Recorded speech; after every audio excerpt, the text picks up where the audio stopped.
Zirikosi hautza modu nabarmenean eta hartzarrezko prebentzio neurri gabe 20 urte edo gehiago arnaztu egon ondoren gaixotu egiten gara.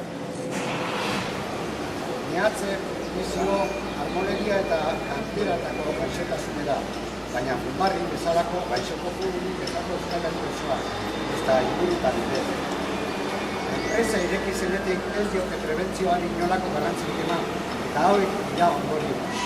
Silikotiko gara eta horrekin bizi beharko dugu ez baita zendatzen.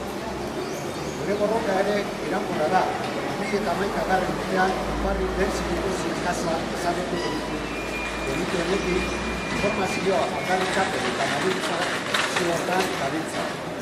Batez ere, bi arazori aurre egin nahian. Batetik, enpresa beharrezko diren prebentzio neurria argitaz daitezela aldarrikatu. Beste lankideen gaixotu ezadik.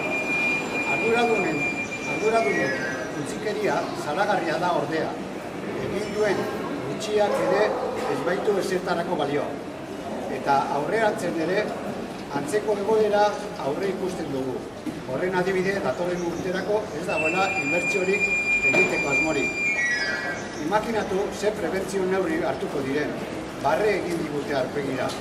Besterik, gaur egun gaixo gaudenentzat alternatiba duinak nahi ditugu.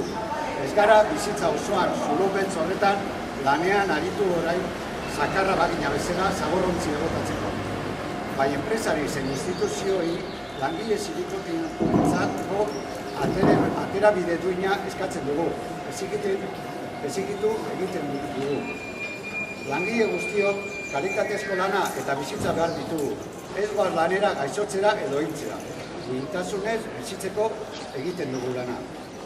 Horregaitik, datozen hilabeteotan silikosiaren aurka egingo ditugu mobilizazioetan parte hartzera deitzen zaituztegu. Guztion artean, prebentzioaren defentsan laneko gaixotasun ezberdinekin bukatzeko.